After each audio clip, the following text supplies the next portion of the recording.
Muitas pessoas ainda acreditam erroneamente que o massacre de Columbine foi o primeiro massacre em escolas. Mas, na verdade, ele foi a 38ª tentativa de realizar um tiroteio em uma escola desde que Charles Whitman matou 15 e feriu 31 pessoas em uma universidade do Texas em 1966. A cobertura da mídia em tiroteios em escolas começou a aumentar na década de 90. E foi nessa época que aconteceu o caso que eu vou contar para vocês hoje. No dia 14 de dezembro de 1992, por volta das 10 horas da noite, um rapaz de 18 anos chamado Wayne Lowe saiu do seu quarto armado com um rifle semiautomático e cometeu um ato covarde e cruel em um colégio interno chamado Bard College at Simon's Rock, que ficava em Massachusetts. Ele abriu fogo nos membros do colégio, disparando 20 balas em 19 minutos, e ferindo gravemente 4 pessoas e tirando a vida de 2. Posteriormente, ele disse que parou porque teve um sentimento de que era hora de parar, mas a sua arma tinha travado. Então, provavelmente, se não fosse por isso, ele teria continuado o massacre.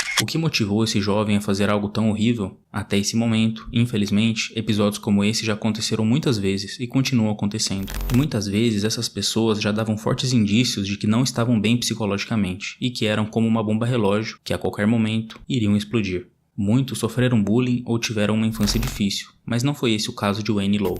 O trecho a seguir é de uma entrevista que o Wayne deu para uma emissora de TV alemã chamada Running Amok. Ao longo do vídeo eu vou colocar mais trechos dessa entrevista e também de outra entrevista em que o entrevistador era o pai de uma das vítimas. No trecho a seguir, Wayne fala sobre a sua motivação para cometer o crime.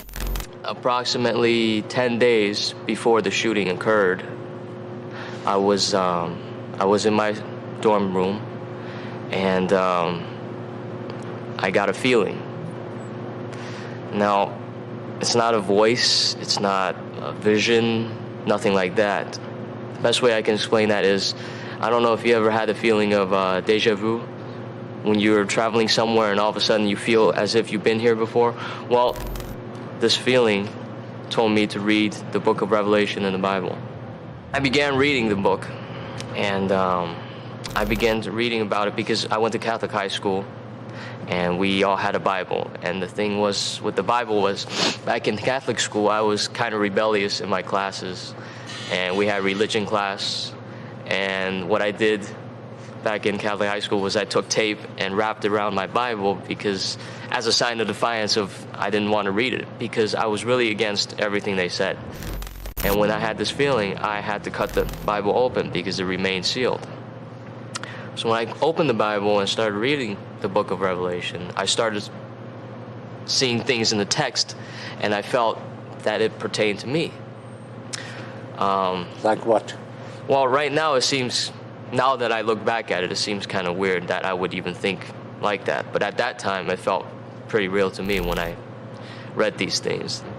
Like, they talk about the opening of seals and whatnot, and I took that as a sign as I unsealed my Bible.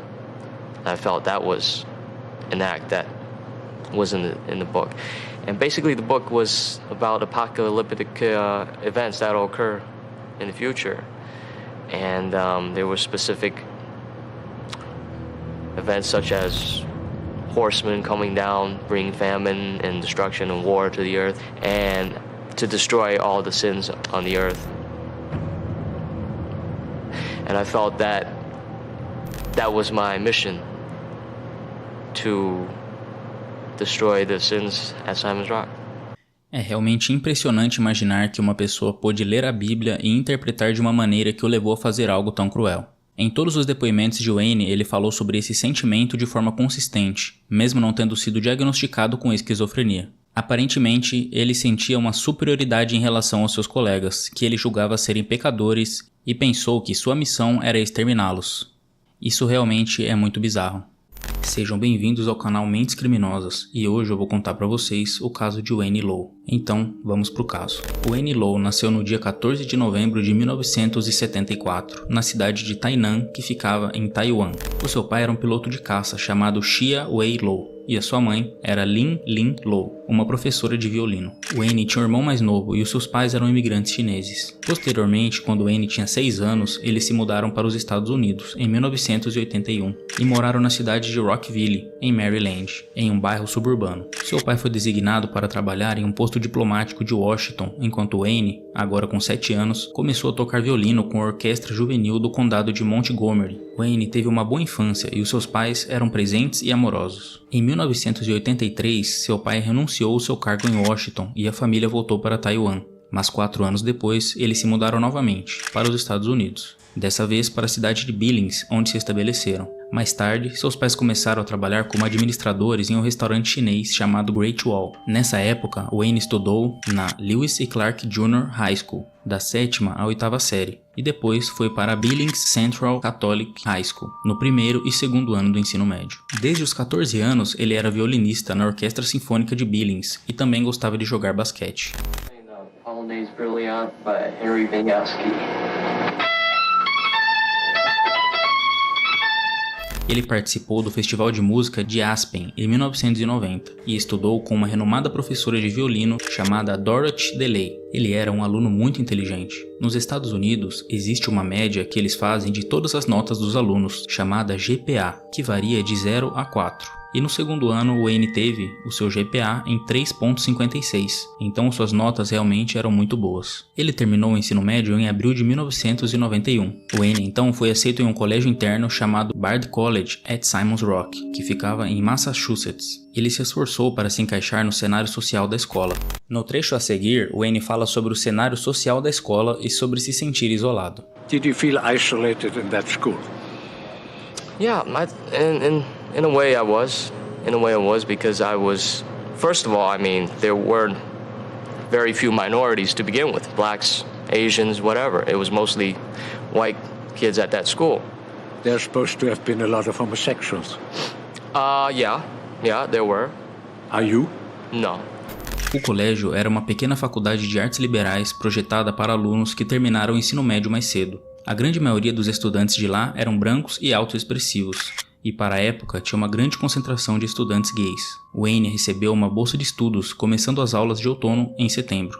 O colégio interno é um colégio em que os alunos moram nele, e de acordo com o que Wayne disse, ele queria estudar em um colégio interno para ficar longe de seu pai, mas não se tem informações do motivo de ele ter dito isso. Nesse momento ele tinha 17 anos e aí ele começou a demonstrar comportamentos preocupantes. De acordo com seus colegas de colégio, ele expressava crenças racistas e fascistas. Ele chegou até a escrever uma redação onde expressou ideias de ódio e homofóbicas. Os outros estudantes relataram sentir-se desconfortáveis com essas expressões de Wayne. Na manhã de 14 de dezembro de 1992, a recepcionista do colégio, Teresa Beavers, recebeu um pacote endereçado a Wayne de uma empresa de armas chamada Classic Arms, da Carolina do Norte, e descobriu que tinha munições calibre 7.62 dentro do pacote. Ela notificou os diretores do colégio e pediu uma investigação no dormitório de Wayne. A diretora Catherine Robinson foi ao dormitório de Wayne e perguntou se ela poderia ver o conteúdo do pacote, e ele não deixou. Então a Catherine informou isso ao diretor-geral do colégio e voltou ao dormitório de Wayne junto com ele. Então revistaram o seu quarto, mas não encontraram armas nem munições no local. Wayne disse a eles que as munições do pacote eram um presente de Natal para o seu pai. Ele foi enviado ao gabinete do diretor-geral, que logo o liberou, pensando que ele não possuía nenhuma arma nem munições além daquelas do pacote. Mas isso era muito estranho, porque alguns estudantes fizeram reclamações dizendo que Wayne estocava munições em seu dormitório. Supostamente, um outro diretor chamado Chris Luke se recusou a investigar o caso mais a fundo.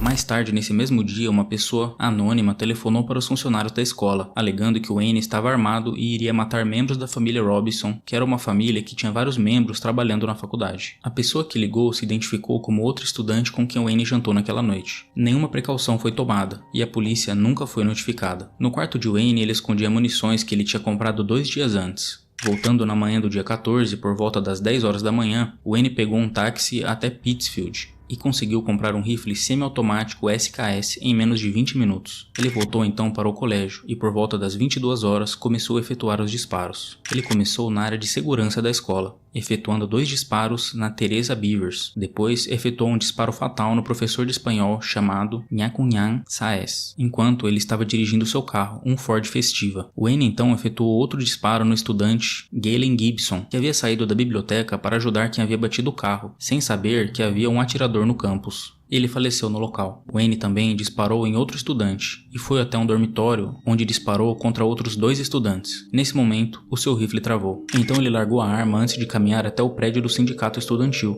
e telefonar para a polícia para contar sobre o que tinha acabado de fazer. Wayne se rendeu à polícia sem mais incidentes. Os mortos no tiroteio foram o estudante Galen Gibson, de 18 anos, e o professor Nhakunyan Saez, de 37 anos. Gibson era formado em poesia, enquanto Saez era um professor de espanhol nascido na Argentina. Os feridos foram a segurança Teresa Beavers, de 42 anos, e os estudantes Thomas McElderry, de 19 anos, Joshua Fieber, de 17 anos, e Mayfield David, de 18 anos. No programa Need to Know, da PBS, de 22 de fevereiro de 2013, a jornalista relatou que, em uma entrevista à Newsweek em 2007, depois que 33 pessoas foram mortas no tiroteio em Virginia Tech, incluindo o atirador, Wayne disse que o fato de ele ter conseguido comprar um rifle em 15 minutos é um absurdo. Ele disse que tinha apenas 18 anos e que não poderia ter alugado um carro para voltar da escola para casa, mas poderia comprar um rifle. Ele disse também que seria bom se tivesse um tempo de espera para comprar uma arma, que ele só tinha mais 5 dias de aula antes das férias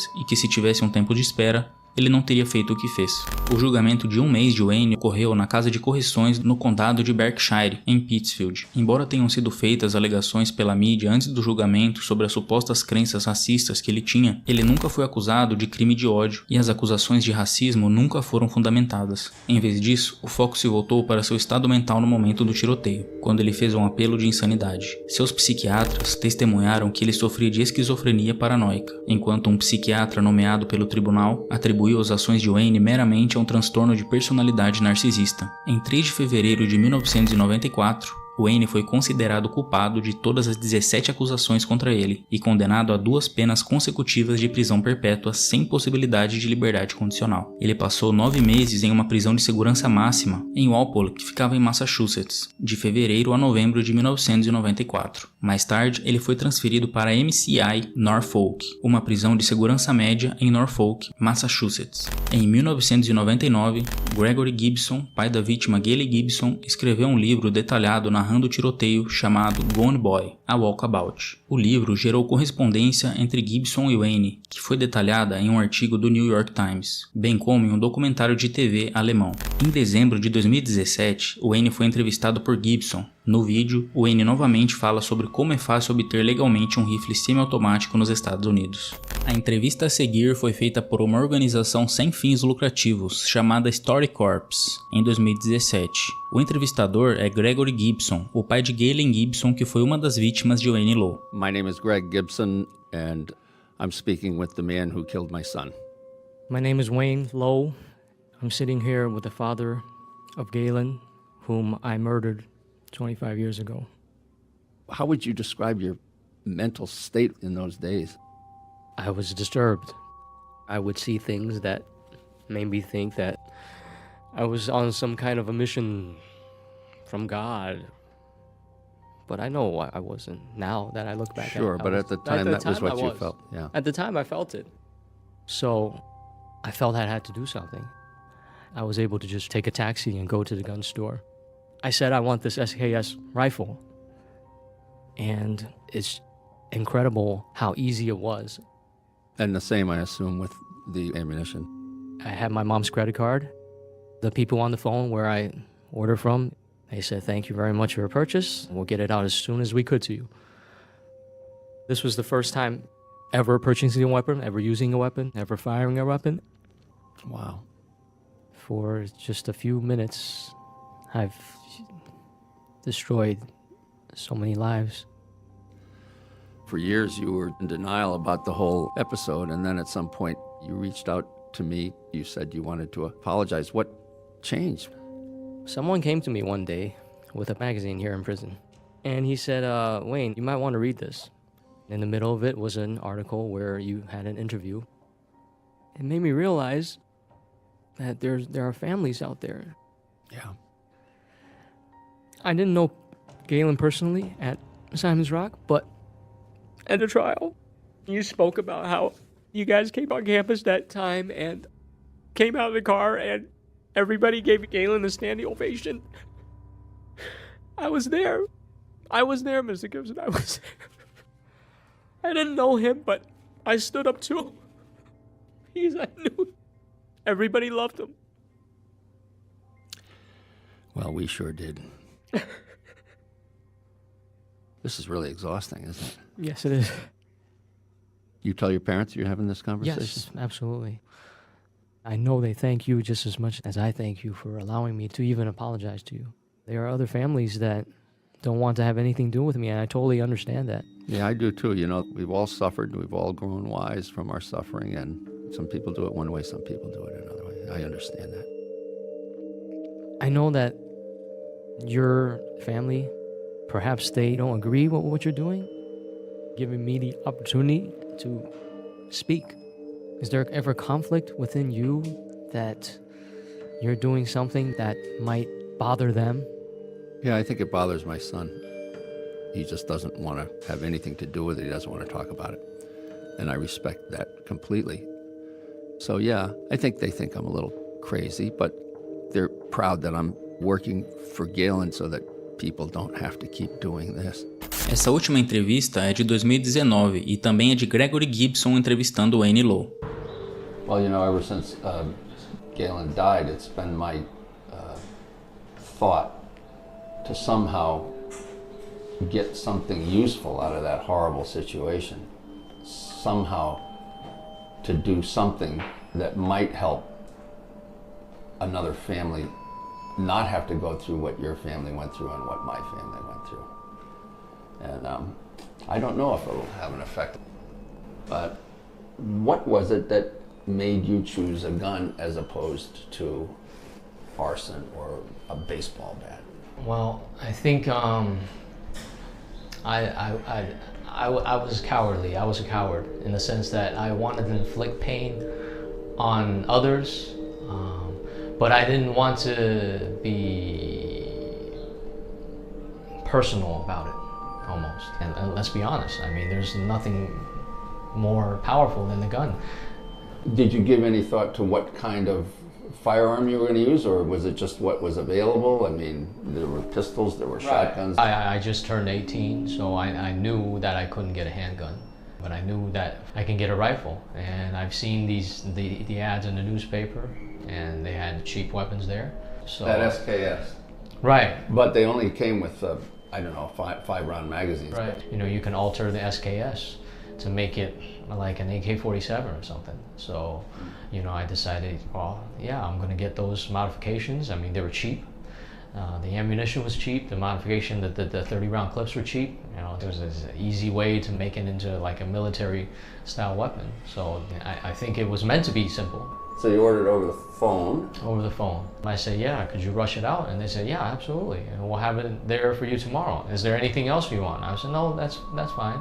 And that was it. Exactly. It was so easy and no problems whatsoever. And unfortunately, because of that ease, you know, it added to the feeling that I was, you know, doing right or something. Oh my, yeah. Right.